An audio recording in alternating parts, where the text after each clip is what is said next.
একরের পর একর ওয়াকফ প্রপার্টি দখল করে বসে আছেন। কলকাতাতে মাল্টি স্টোরেড বিল্ডিং করার জন্য মাল খেয়ে টাকা নিয়ে সুটকেস নিয়ে দিয়ে দিচ্ছেন। এগুলো সব বন্ধ হয়ে যাবে, সে তো বিলের উদ্দেশ্য ছিল। কিন্তু পশ্চিমবঙ্গের ওয়াকফ প্রপার্টি 6/12 পরে যারা 46টা ডকুমেন্টস দিয়ে যারা নথিভুক্ত করতে পারল না, তাদেরকে এবারে লিগ্যাল ব্যাটেলে যেতে হবে। এর জন্য দায়ীকে মুসলমানদের ভোটে নির্বাচিত তৃণমূল কংগ্রেস সরকার, তার মুখ্যমন্ত্রী। যে মুখ্যমন্ত্রী 2021 সালে শতকরা 92% পোল মুসলিম ভোটের পেয়েছিলেন, যে মুখ্যমন্ত্রী বা তার দল 2024 লোকসভা ভোটে পোল মুসলিম ভোটের 91% পেয়েছিলেন, যিনি রেড রোডে প্রার্থনাতেও যোগ দেন, দুর্গাপূজাতে হিজাব পরেও যান, পার্ক সার্কাসে ইফতারেও যান, এগুলি যে সব লোক দেখানো একটা ভণ্ড, ভোটের জন্য মুসলিমদেরকে ব্যবহার করেন, মুসলিমদেরকে উত্তেজিত করে কখনো সিএএ কে এনআরসি, কখনো এসআইআর কে এনআরসি, কখনো ওয়াকফ অ্যামেন্ডমেंट बिल नहीं मानूंगा, नहीं चलूंगा, बंगाल में नहीं होगा, दीदी है ना। তিনি আজকে পশ্চিম বাংলায় নিবন্ধীকৃত ওয়াকফ প্রপার্টি যেগুলো উম্মিত পোর্টালে এলো না, তাদের বাকিটাকে তিনি নিজেই আনঅথরাইজ কার্যত করে দিলেন। যতক্ষণ না ট্রাইব্যুনালে যাবে, আইনি লড়াই করে তারা জিতে না আসবে, তারা আইনি লড়াই করুক, জিতে আসুক, সেটা তাদের ব্যাপার, তাদের ডকুমেন্টের ব্যাপার। I have no objection, I have no problem, I have no specific comment. But এই যে ওয়াকফ প্রপার্টিগুলো মূলত ইসলাম ধর্ম মানা মুসলিম লোকেদেরকে আজকে যে জেনে বুঝে গোটা ভারতবর্ষ যে পথে হাঁটলো, উনি তার উল্টো পথে হেঁটে গাড্ডায় ফেললেন শেষ মুহূর্তে।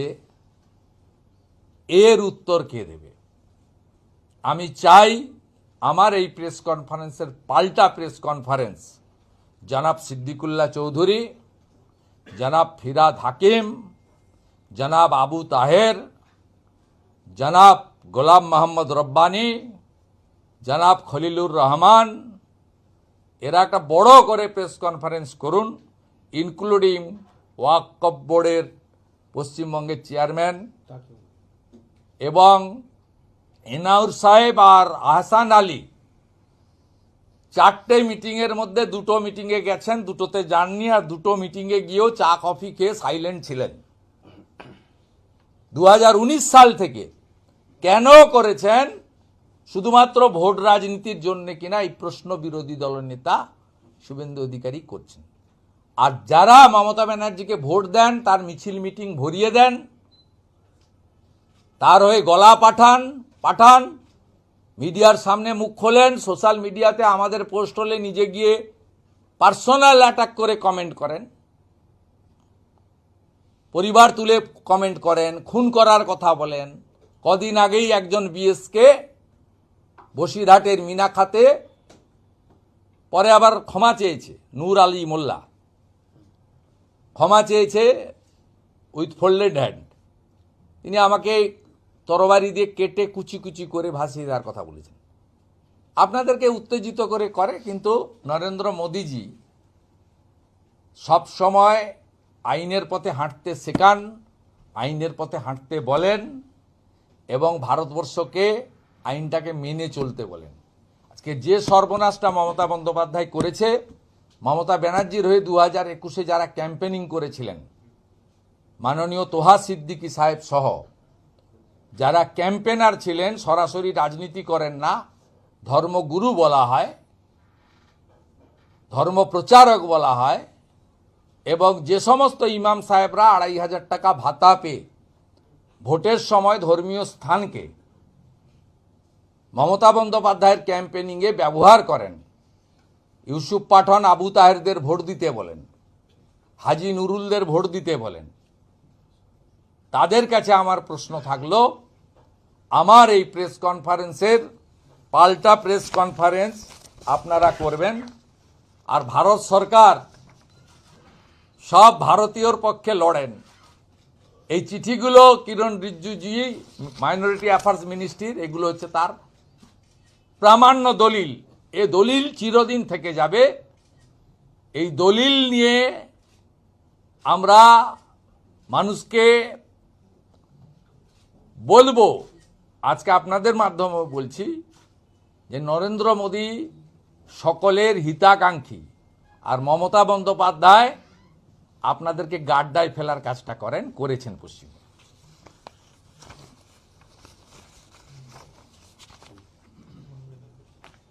গতকাল কুচবিহারে মুখ্যমন্ত্রী অনেক মিথ্যে বলেছেন, তার মধ্যে দুটো উত্তর আমি সোশ্যাল মিডিয়াতে দিয়েছি।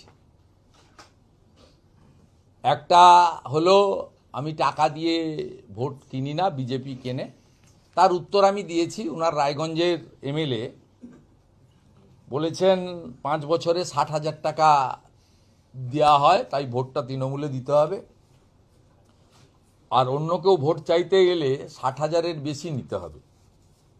অতএব মহিলাদের ভোটের মূল্য 5 বছরে 60,000 টাকা নির্ধারণ করে দিয়েছেন ওনার দলের এমএলএ।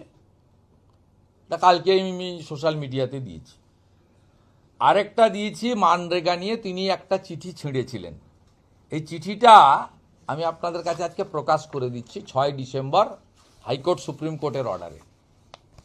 এই চিঠিটা মানরেগার ভারত সরকারের চিঠি, এইটা কালকে উনি ছিঁড়েছিলেন। পরে বুঝেছেন যে মন্ত্রগুপ্তির শপথ নিয়ে চিঠি ছেঁড়াটা মনে হয় ইস্যু হয়ে যেতে পারে, বলছেন না আমার বক্তৃতাটা আমি ছিঁড়লাম, তো চিঠিটাই ছিঁড়েছেন। উনি মন্ত্রগুপ্তি মানেন না। উনি ইলেকশন কমিশনকে চিফ মিনিস্টার প্যাডে এসআইআর নিয়ে যে চিঠিগুলো দিয়েছেন, ওটা চিফ মিনিস্টারের প্যাডে লেখা যায় না, ওটা ওনার দলের প্যাডে লেখা যায়। উনি দলের নেত্রী, সভানেত্রী হিসেবে লিখতে পারেন, কিন্তু কখনোই চিফ মিনিস্টারের প্যাড ব্যবহার করা যায় না। তাই উনি এগুলো করেন, প্রতিনিয়ত করেন। সিস্টেম, ডেকোরাম, সংবিধান, মন্ত্রগুপ্তি, এগুলো তিনি ভায়োলেশন করেন, এটা সবাই জানে। কালকের এই চিঠি 6 তারিখের চিঠি, ভারত সরকার বলেছিল যে আমাদের হিসাব দিন, আপনি বাজেট দিন, হিসাব দিন, আমরা কাজ চালু করতে চাই। এই চিঠিতে এমন এমন বিষয় রয়েছে যে বিষয়গুলো ওনার খুব পক্ষে সমস্যা হচ্ছিল চুরি করতে।